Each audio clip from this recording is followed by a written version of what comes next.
Hey guys, time to finally give an update. Man, I've had this truck now for about a month and a half, and I've got 4,000 miles on it now.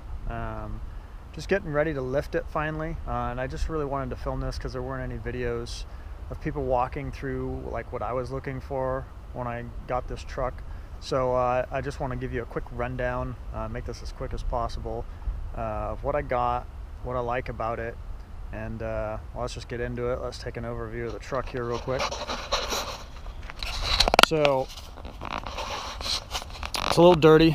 I haven't washed this thing in a couple weeks, and guess what? Black is hard to keep clean. But I got a 2007 Denali 2500, and I am in love with this truck. Most people that come up and comment on it all the time. Why the screen went blank. I'm just gonna go with it. Love this truck. Plenty of power. So comfortable. I drove to California, down to Carmel. I live in Oregon, and I drove nonstop 14 hours, and my butt didn't hurt afterwards, and it was just awesome. Plenty of passing power, super fast. I mean, it's really, it's like driving a fast Cadillac, really. And then on my way back, I had my niece with me in the passenger seat, and she loved it as well. Some of the features I love, honestly, it's so stupid. But the soft close, soft open tailgate, absolutely love that. You can see I've been burning a little bit of firewood out of here. Can't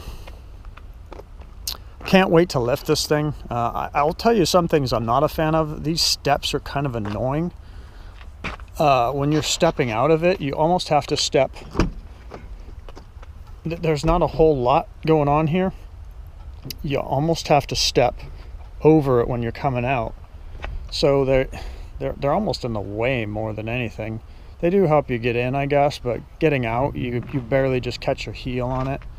The other thing that's super annoying about this thing is that stupid def tank. I can't wait to do a delete on this someday. They don't have a delete out right now that I know of, and plus I don't want to screw my warranty over. I'm going to keep everything pretty much as stock as possible until about 30,000 miles. This thing is huge. You can't get amp steps on there. Currently, I believe AMP is working on a package right now, working on creating a step that will work with this dumbass def tank. And in my trip to California, I had to fill the def. And it's just kind of annoying. In fact, I'll show you real quick here. I'm not a super GoPro dude, so if this is like shaky and stuff, I apologize.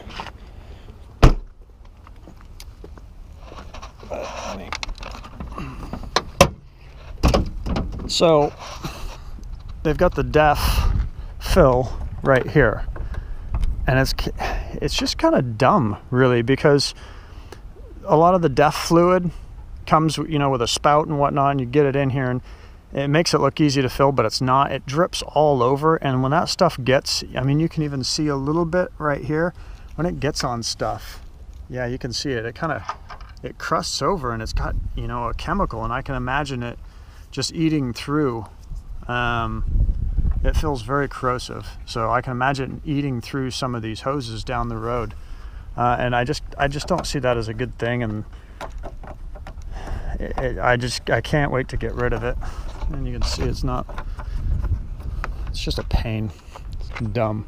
Anyway, enough about that. I'm not gonna sit here and whine and complain. Overall, I absolutely love this truck. I got my front windows tinted to match the back, 20%. I use this moonroof every day. I love it. And like I said, everything in here is so comfortable. And now I'm an iPhone owner, Before you couldn't charge the iPhones on this, but now with the new iPhone 8, and the new iPhone X coming out in December, I will be able to use this finally, so it's not pointless to have that there. The other downfall, honestly, of this truck, I am not a fan of this radio setup, you know, the whole Apple CarPlay garbage and stuff like that. It doesn't work seamlessly. I've got a lot of things plugged into mine. I've got my iPhone plugged in there. I've got my iPod plugged in there. And at times it's like it's confused. So I'll skip a track, and it'll take sometimes up to 10 seconds to actually skip the track, and it's super annoying. I'll be driving and it'll just like all of a sudden kick into CarPlay mode, and it's got some bugs and it needs to be worked out. But I don't know that I would go to the extent of doing an aftermarket, just the pain of it. But that's just kind of my quick rundown.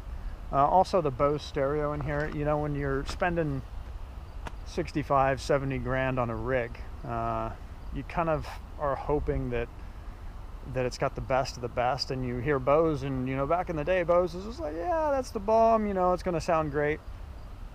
And I'm a little bit of an audiophile, so listening to it, it's like, it's okay, it's not great.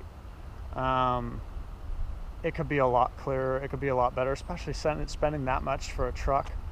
So eventually down the road, like I've seen with one other guy who bought one of these and lifted it, how I'm going to be doing a stereo upgrade, an extreme upgrade. So that'll be a nice another little chunk of money into this. But hey, it's all internet money, right? And I don't mean from the YouTube. I mean, I do internet marketing, so that's, you know, that's where my income comes from. So, but that's my rundown. Love the truck. I hope this helps somebody in some way, shape, or form. I had to shoot this today because I just scheduled getting it lifted in a week, and I was like, oh well, it's the last nice day up here in Oregon, so I got to get this done. And then once it's lifted, then you'll get the video of that, and you'll see the transformation from stock to what I'm planning on doing with it, which I couldn't find anybody online or on YouTube that was doing exactly what I was after. So that's why I wanted to film this. I'm no pro. I don't do a bunch of YouTube stuff, but I wanted to give somebody information because I'm always searching YouTube for, you know, what I'm looking for, and I just want to help out. So that's it. That's my update. I hope I got everything, and I hope this video comes out decent. Like I said, I'm not a pro. So hey, thanks for watching. Talk to you soon.